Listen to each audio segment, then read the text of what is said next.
recording. Got it, right? Yep. Mhm.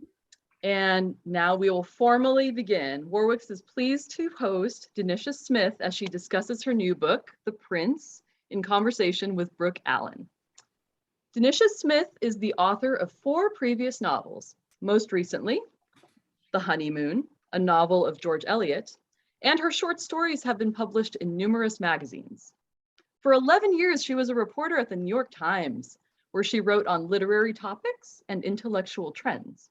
She has won many awards for her writing, including fellowships from the National Endowment for the Arts, the Ingram Merrill Foundation, the MacDowell Colony, and the Breadloaf Writers Conference. She's also an Emmy award-winning filmmaker. Her film, Passing Quietly Through, was chosen for the New York Film Festival and shown at the Whitney Museum and the Museum of Modern Art. Very busy. The Prince has received glowing reviews.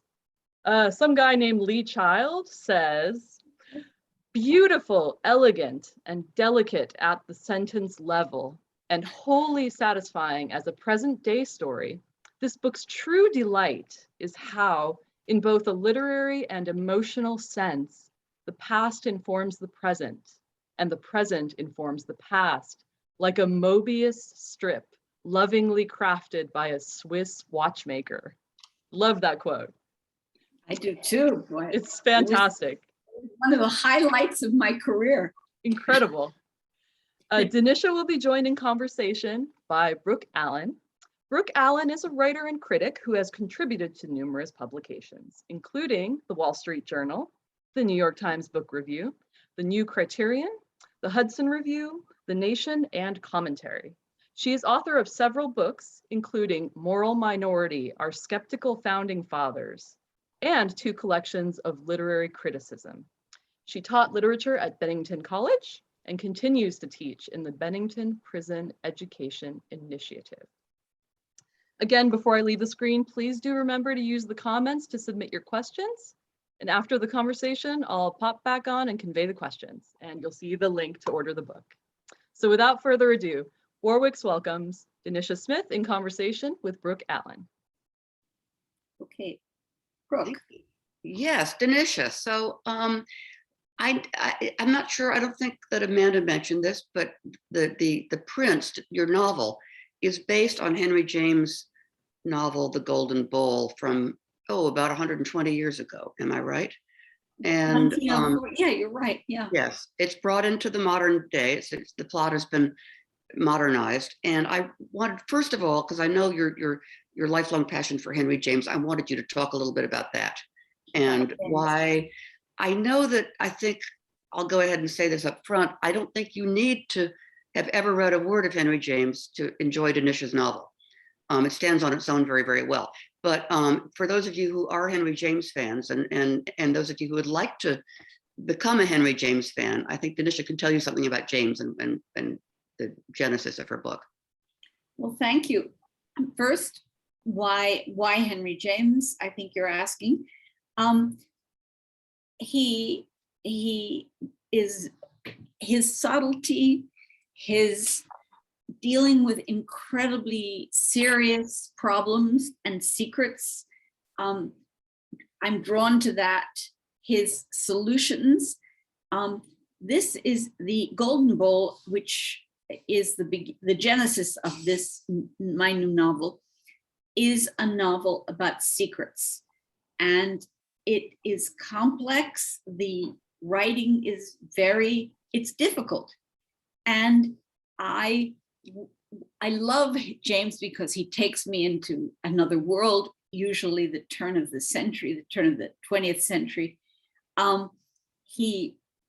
For his subtlety, I feel as he gets to be a more difficult writer, it's very much fun to try to tease out his meaning.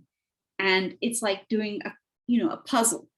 So I thought, why not look at this from a contemporary point of view and write it in ordinary English, because I don't know how to use James' style, and it would be a disaster if I tried.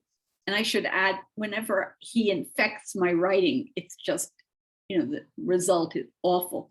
So I decided to write it in ordinary English and not slang, though there are a number of books recently that have taken the classics and written contemporary contemporary understandings. And when you use modern language, you have to be careful. In a way, it has to be almost neutral. So I think my novel also is a novel about secrets. And I hope it leads people on to discover how they're going to solve this. It's about a rich family, and they have, as I said, this secret which they slowly become aware of.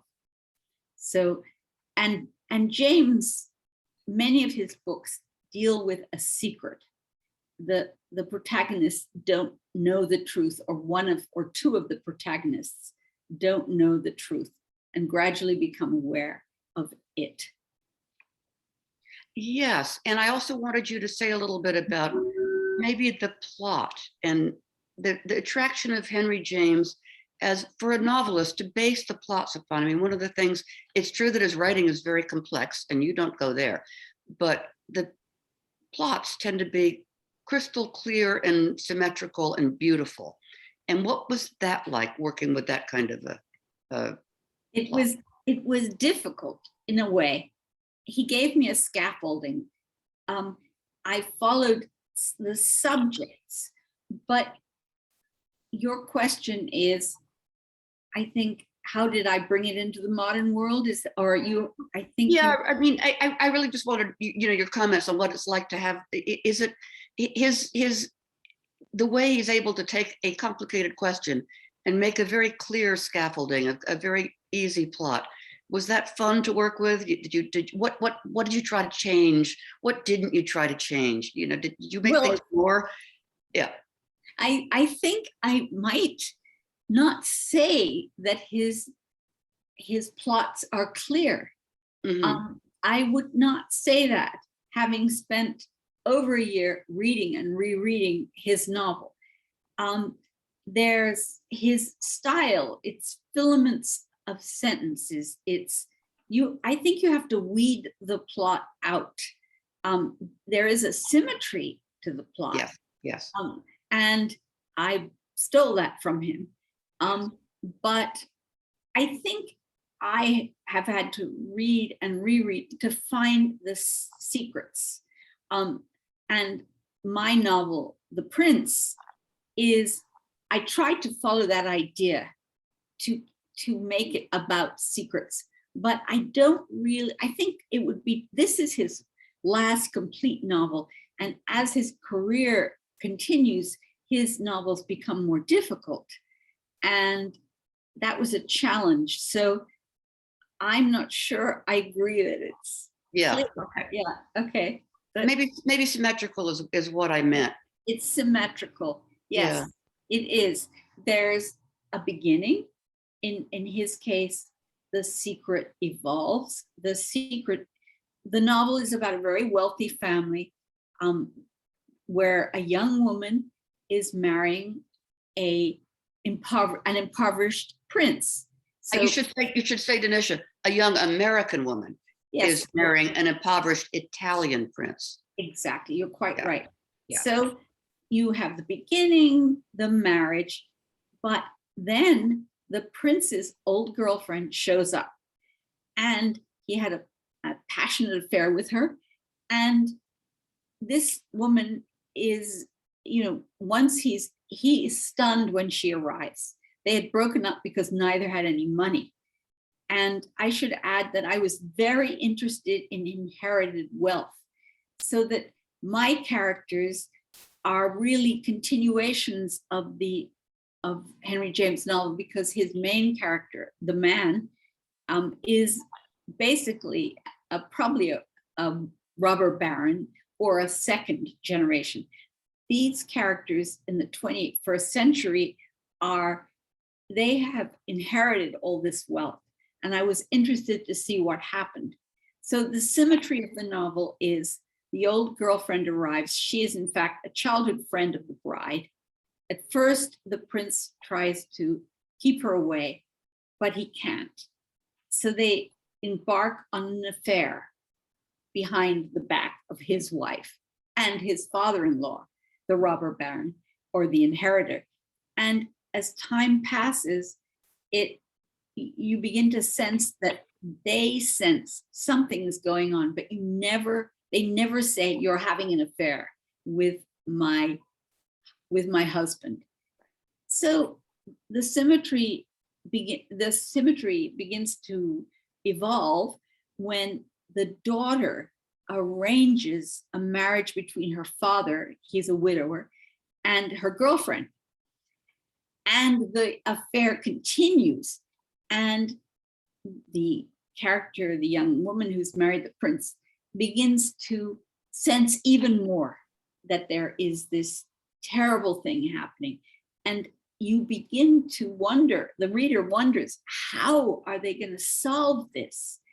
You've got the father having an affair with his son-in-law, her husband, and it's very, dangerous. So in my novel, in the 21st century, the question is, how do they solve it? So I think there's a symmetry, or I should go, symmetry would be, how do they solve it? And this solution is almost Machiavellian. I don't want to give the final moments of the novel away, but it's very extraordinary how they think of it. They think it up. It's really the young woman who's married to the prince, and we wonder if her father knows. I was interested. One of the things that interested me, and I don't think we spoke about this before, but as you say, to a large degree, you're writing about people's attitudes to money, wouldn't you say? Yeah. I mean, you have and this changes since from 1904 or whatever year that was, I can't remember, to 2022. These attitudes change somewhat. However, you have this young girl who's inherited third generation, very, very rich, and she doesn't see the importance of money. That's right. Because without the money, she's breathed the money. It's in the air. She's innocent, very protective. The father, who you see, the original robber baron, was a brute, like a lot of the robber barons. Rockefeller, the Vanderbilts, they were crude, they were cruel. This generation, the father of the young girl or the young woman, he's dealing with this guilt in two ways. He becomes a lawyer, a public interest lawyer, and he wants to build a museum. Now, there are certain similarities to, say, the Rockefellers, where some of them of the current generation become doctors. They get very involved with the environment, and there are similarities in that way. I think the father also wants to build a museum, and as we know, those families founded museums. So the implication is they're going to do good. And I think that is I was interested in what happens with this inherited wealth. And by the 21st century, it's there in a huge amount. They have a foundation, they give money to education, to health. So I was interested in that kind of notion of guilt.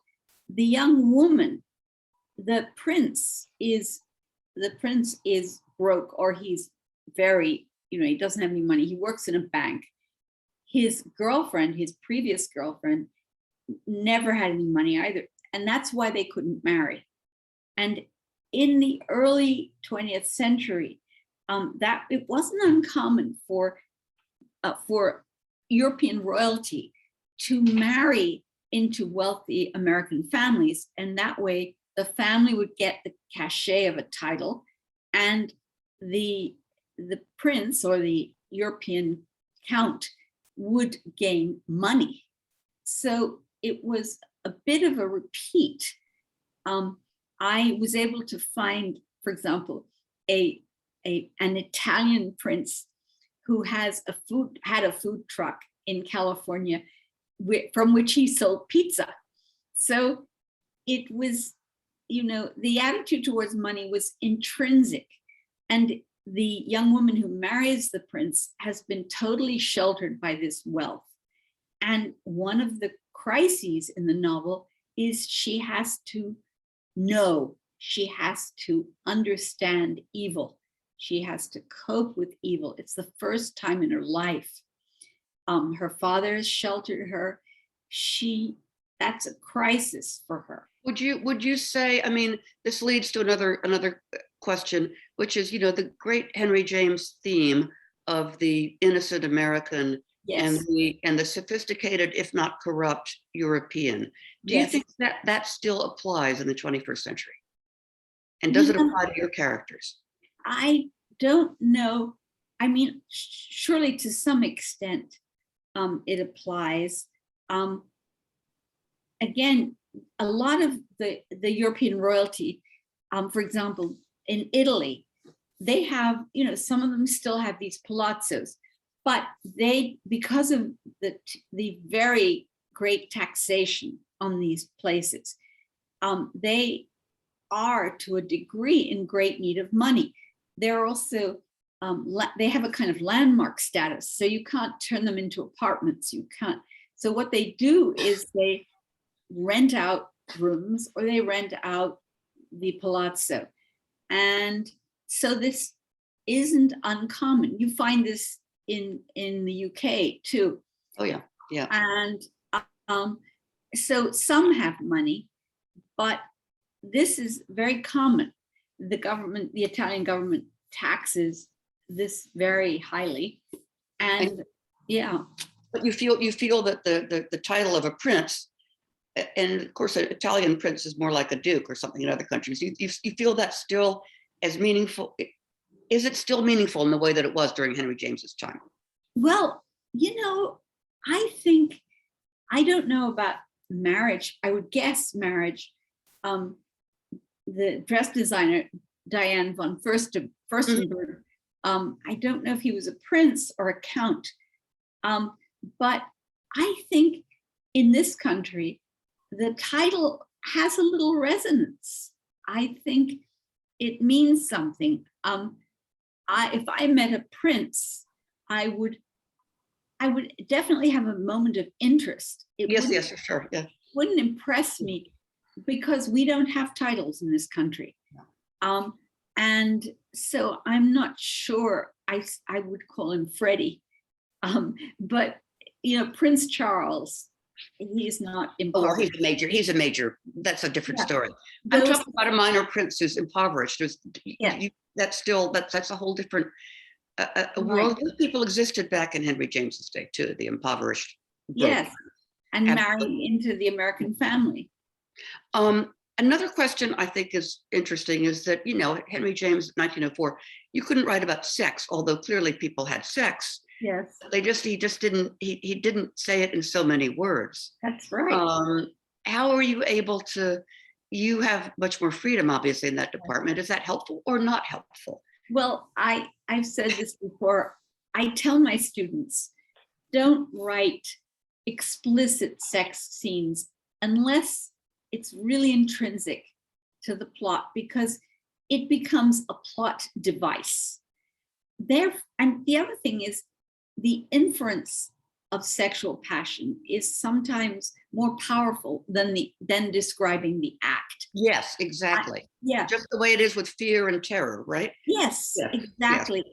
And the Greeks always, as we know, had the terror off stage. The terror was spoken by the characters, but the actual event was never on stage. So I was able to do a bit more. One of the things I enjoyed doing was describing the passion that led to these affairs, or this affair. It was fun to picture how his longing would work in his consciousness. James is really writing in the form of consciousness. He's called a modernist, and the authors that followed him, but a lot of this story is told from within the characters, and my story also. So it was kind of fun to describe the growing passion of the prince for his old girlfriend, which he had had, and to try to understand what went on with the prince and his wife sexually. Yes. When the prince, she began to feel him drawing away. So I certainly could do more than James, and James never, the consummation of the prince's sexual passion for his old girlfriend is, in James, it's a kiss. Yes, yes, exactly. And But so much more. Yes. Yes, I was able to have her touch him and imply a little bit more. And that he could not have done ever. Yes. It would have been Exactly. impossible. Yeah. And there was pornography in the Victorian age, but not James, I think it'd be interesting for new readers of yours to know that your last novel was a book called, it was called The Honeymoon, and it's a novel about the author George Eliot, who was of course a woman and a great novelist of the 19th century, and her life partner, to whom she was not married, died, and she subsequently married a much younger man. She was about 60 and I think he was about 30. So, the psychology of the whole thing has never really been explained. Your novel covers that honeymoon period when they're in Venice and he eventually jumps out the window into the canal. And I would love for you to talk a little bit about how you imagined your way into George Eliot's head, which I think is fascinating for any reader to try to figure that one out. I had been a journalist. So in that case, I decided not to violate the known truth. Now, we don't really know what happened there. I can extrapolate from her letters from people who observed it, but we don't know what was going on in this marriage. And so in general, I tried to stay with the known truth, but I could imagine. Yes. And that was fun. Yes. What did he want from her? She was very, very homely, and he was very handsome, and he had never married. He was rich, so she didn't want his money. She was the Stephen King in terms of her financial gains from writing. So that part, which we have very little knowledge. Let's say the David Foster Wallace, perhaps, or something like that. Yeah. Yeah, I mean, an intellectual writer, and not an easy writer necessarily, not a blockbuster. And she's a very brilliant woman. So that's a challenge too, going into that mind. Yes. To understand her place in the development of, for example, religion in that era. She had, as she called it, a religion of humanity. She deviated from the strict, what would have been called Anglican religious. Her father was that. It was very hard to follow. She was so brilliant she spoke several languages. She understood contemporary philosophy. She was surrounded by brilliant people. And so I had to understand that in order to follow her thinking. Absolutely. And I just think the way that you work with these two novels to sort of bring together past and present and literary history and contemporary literature is it's unusual, and it's a lot of fun. Yeah. And I also wanted to know if you had a comment on Colm Tóibín's book. I can never pronounce his name. Talk about that a little bit and what your thinking is, because that's an interesting subject too. The Master. I happen to like very much. Mm-hmm. In that novel, it's about Henry James.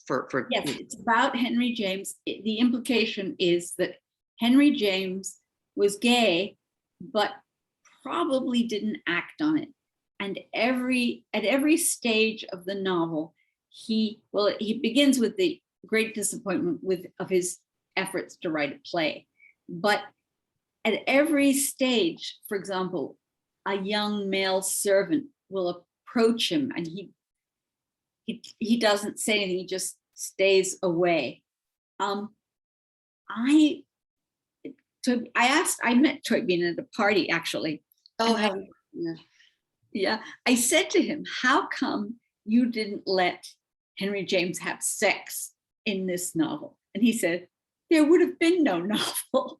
And that was very interesting, because the novel is about Henry James resisting, trying to resist males. And I do have some theories about that.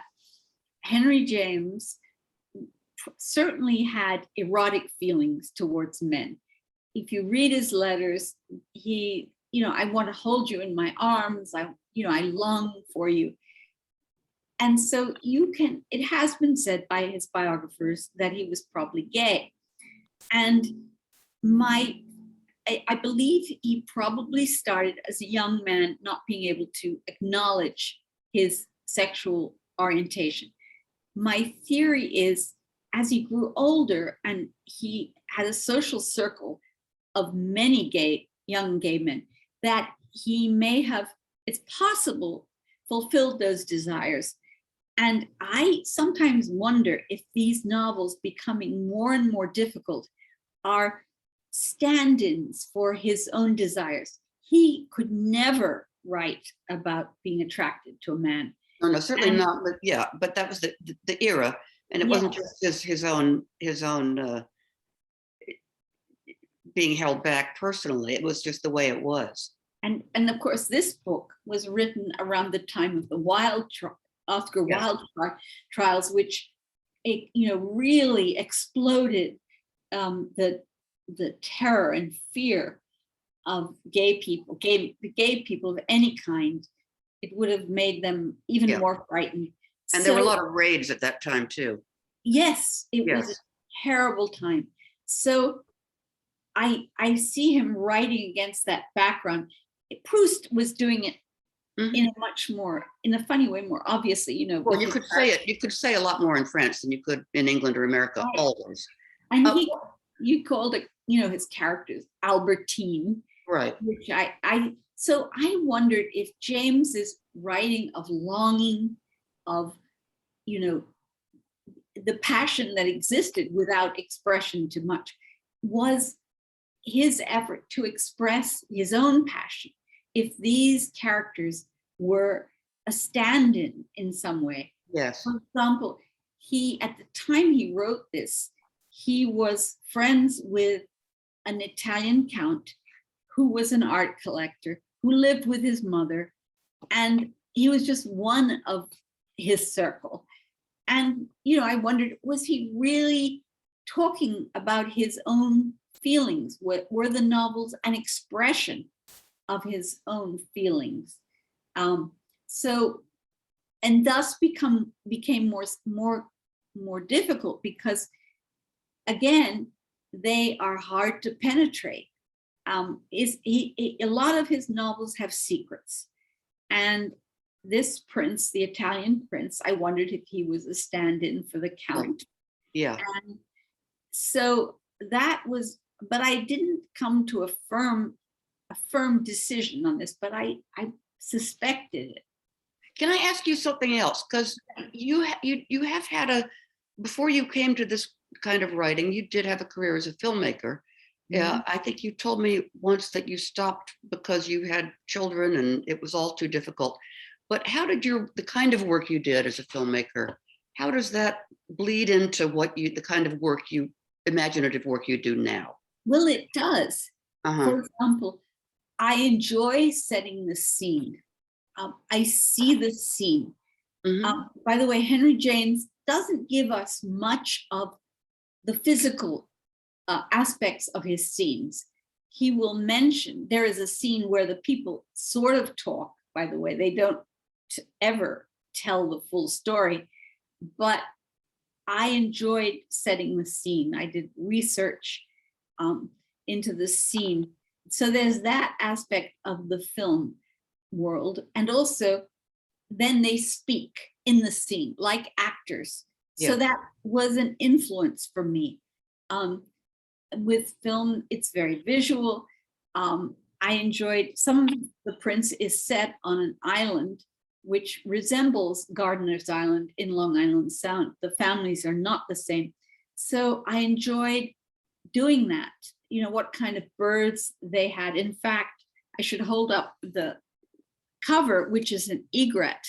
And the prince, wandering alone and melancholy, sees this beautiful bird on the island. And so I had to research to make sure I had actually seen an egret. When I was on this island, strangers were never allowed other than family members. I happened to be a guest I actually was there twice, so I had a sense of it. But again, setting the scene was great fun. And I enjoy that as much as anything. Setting the scene where they meet in this gentleman's club, the father and the prince, to discuss the marriage. I enjoyed creating my own club. So the film was very influential in my writing, very. I keep being struck by your use of the word fun. That Sorry, I keep being struck by your use of the word fun. You enjoy what you do so much, and I think that's a wonderful thing. It comes through. The kind of writing I do is not fun, so I'm jealous of this. But you've had also a long career as a creative writing teacher.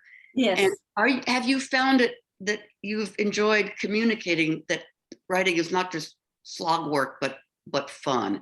And do your students get that? Well, first of all, I love teaching. I love teaching. One way I learn from teaching, as perhaps even you do. Oh, all the time, yeah. Yeah, you learn by teaching. I cannot call writing a novel fun in any way. It is the most difficult thing I can think of to do, which is probably why I do it. The only real fun is setting the scene, researching. With George Eliot, I got a floor plan of her house. But it's so difficult. It's a very difficult form. So only one part of it is fun. The rest of it, I don't find fun. The teaching. Teaching is fun, right? Yes, it Tell us is. more. Tell us some more about your teaching career, because that's you've done all kinds. You've taught in many different types of venues. Yes, I love teaching because it's sort of nurturing. You're giving back. I have taught in prisons, and in a way, that's been the most exciting because you've got. The most recent was in a juvenile prison. The students were 17, 18, 19. They were smart because they've learned to survive. And it was exciting to see them come awake, to give them literature to read. It wasn't going to rehabilitate them. And I think you have to accept that when you teach that kind of population, that they won't change from your educational effort. Yes, you give them something of interest in their lives. Yes, a great interest. exactly. A great interest. Yeah. And you've taught in graduate programs too. Yes, and yes. The prison is more fun for you, more interesting. Actually, rewarding. You usually have one student or two whom you think will go on to write a novel, and I've had that experience, and it's thrilling. Writing, yeah. Student does. They tend to be more serious about the endeavor. They sometimes come through. You're excited to introduce them to the concept of creative writing. I usually give them texts of other writers. That is exciting. That's where you learn a lot, because whether or not they're going to be writers, they're sophisticated. You're allowed to convey sophisticated ideas for them. And you learn preparing the syllabus, deciding what you're going to do. So that's the exciting part of teaching graduate students, how do you convey these ideas? You have more freedom to give them texts that are more advanced. And I find that very, very interesting. I have one more question that maybe another thing I think Amanda didn't mention, but Dinitia, your husband is a very eminent historian and very productive. He works all the time. Yes. You talk a little bit about what it's like to have two writers who are constantly working in the family. How do you guys make it work? You've been married a very long time. Yes. You have 40-year-old twin sons, and so you've made it work. But how? Okay, so we're sitting in 2 rooms. During COVID, we didn't have the relief of going out to dinner and seeing our friends, which was always a relief. One thing that happens is I force him to read my work. He has very good literary judgment. He reads, I think, much better than I do literature. So I train him to tell me if something's not working, not to be nice. That's important. You don't have many people that you can.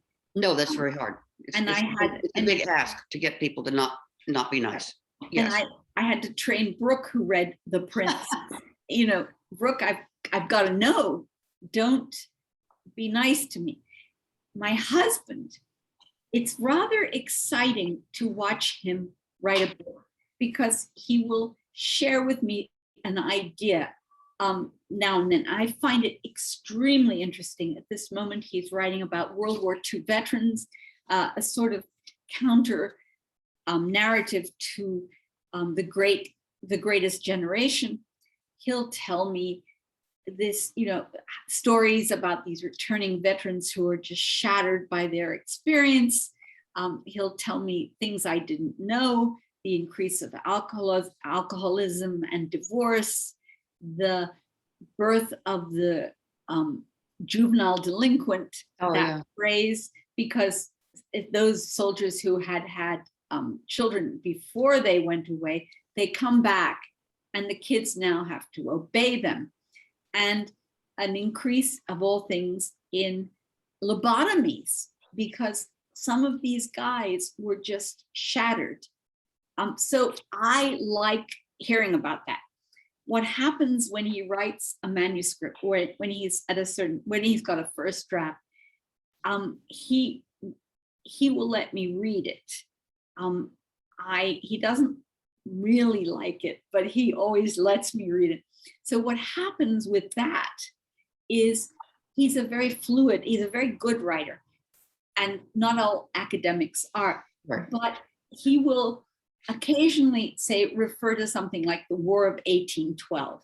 And I will say, you've got to have a phrase reminding what the reader. His books are very long, and sometimes I catch repetitions, not major. I don't know how he does it. So we do read each other's work. We have a common interest. He's interested in literature. Yes. In fact, I will say, when we first met, he was a professor, but he had not read Henry James. And I think he would agree that I introduced him to Henry James. So he knows Henry James very well, and I can talk to him about Henry James. So there is a kind of kinship, that we have. And it's very, it's a pleasure. Yes. To live with someone, though I have to live with someone who's very productive, and I am not productive. I am struggling, and he will work 9 to 5 every day except weekends, and I can usually only work 3 or 4 hours at best.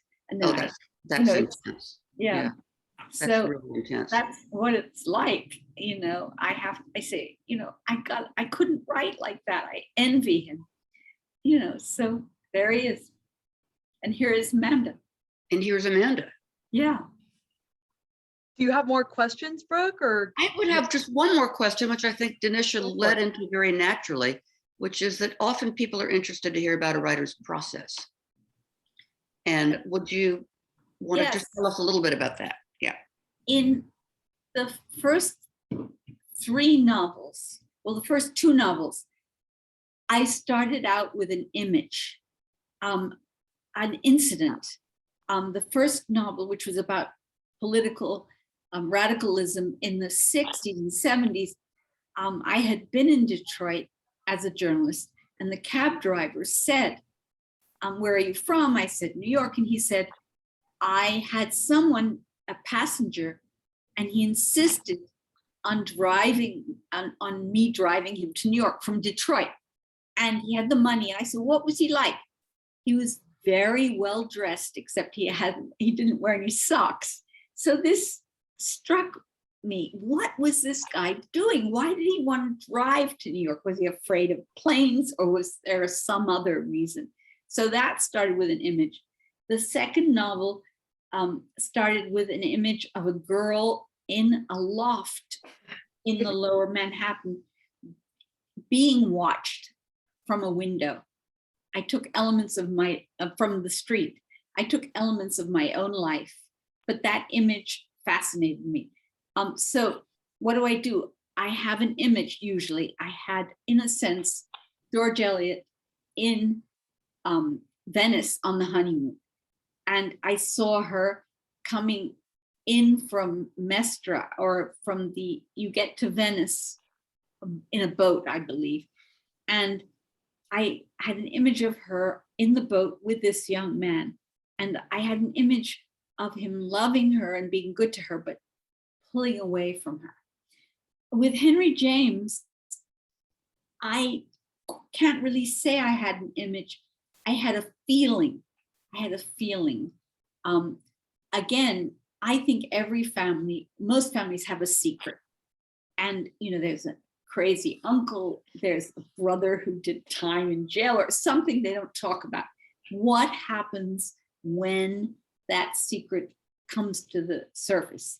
So that was what drove me in Henry James. So I'll start with an image, not with Henry James, but actually in Henry James, in The Prince, there is a reference at the beginning to a marriage contract. So I envision what the marriage contract scene would be like in a contemporary or modern lawyer's, so I go from there. I struggle. Sometimes I say, well, what would happen next? What would happen next? And I go from there. I make rough notes, and then try to join them, and, we'll see. Okay, great. Thank you very much, Dinitia. Thank you. Fantastic. Yeah. Okay. I realized when you held up the beautiful cover. Yeah, I must do it again. Yeah, that you have the aigrette, but you also have the reflection of the aigrette, which is really in the water. Uh-huh. And I saw this in the pond of this island I went to, where a lot of the action takes place. This enclosed space, in a way, although it's a very big island, it's there, it's enclosed with the water. They're trapped. And so, and I had seen this, and the prince is beautiful.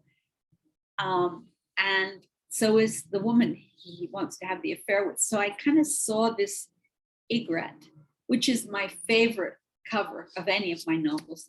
I saw it as somehow embodying this, the beauty of that the woman had, the prince had, their setting had, their wealth. Yeah. I think maybe it's perhaps symbolic of, you have your modern story on top, and then it's a mirror of this existing story that you're looking at, this image that you're starting with. Yes, I can see that. He's in the water, the aigrette. He's actually probably, cleaning his wings or something.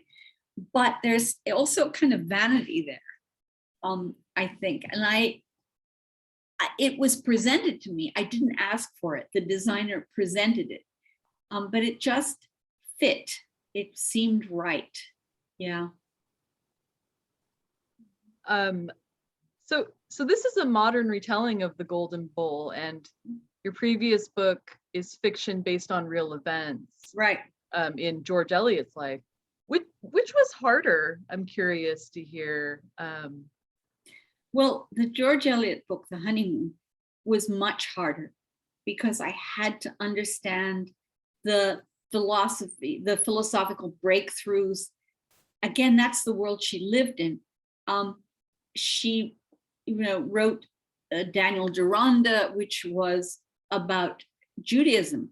So I had to understand how Judaism was seen at that point. She was hanging out with the great intellectuals of her time, and and also Dickens visited. I think it was the most difficult book in that way, although all the books were difficult. The first book was really difficult, so I didn't even know what a novel was. The second book was difficult because I drew on my own life and I was inhibited. The third book was kind of fun. It was about a transgender female to male transgender person who goes to a town that was inspired by an actual event. He goes to this town, the girls fall in love with him, and how much they could realize that he was actually a girl is unclear, and it leads to a tragic event. So I saw him in my mind. I saw this city of Hudson, which is where I have a home, and as does Brooke. So I would say of all of them, the most difficult would be the first. And they always say the second novel is difficult.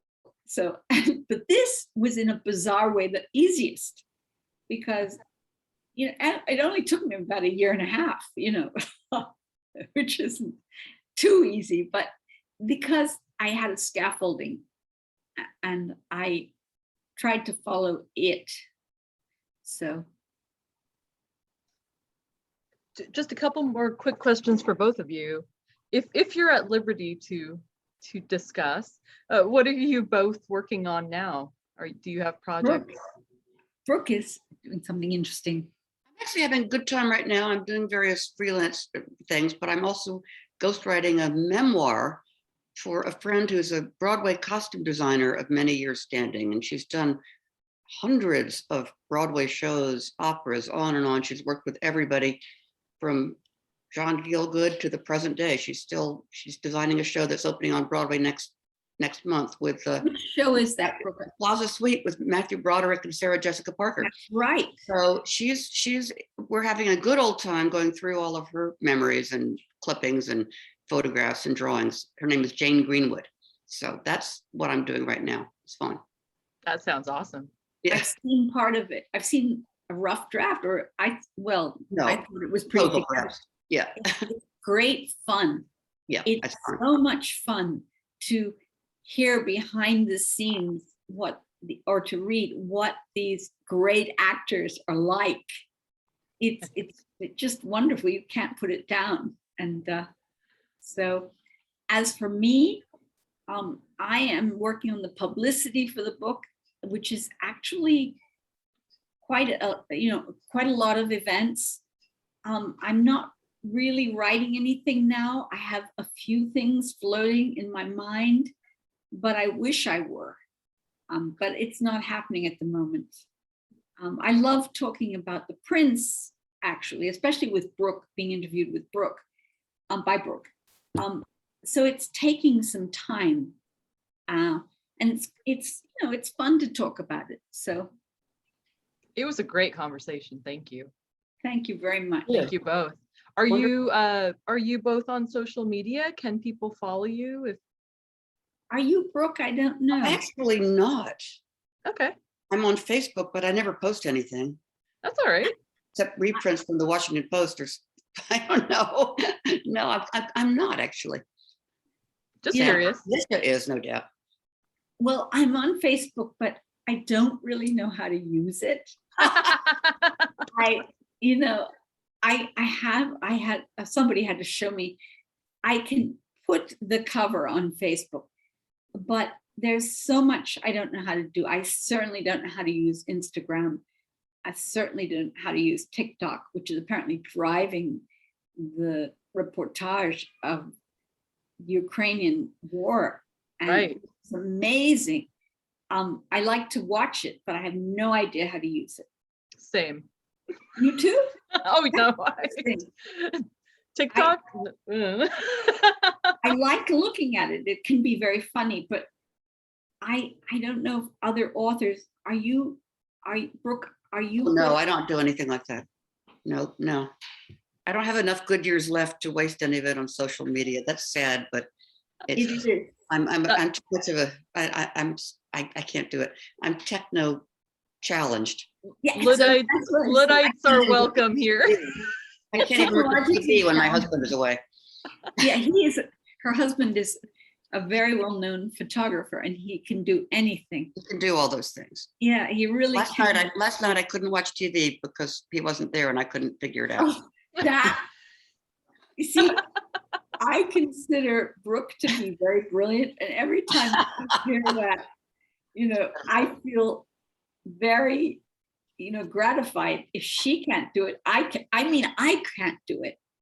I just, I have to call it. My husband did. Totally fair. Call in the experts. Yeah. Yes, true. Thank you both so much again. And also thank you to everyone watching either live or in perpetuity. This will be available on Facebook and also on YouTube, if that's okay with both of you. Yeah, Sure. we'd Cool. love it. I would. Yeah, great.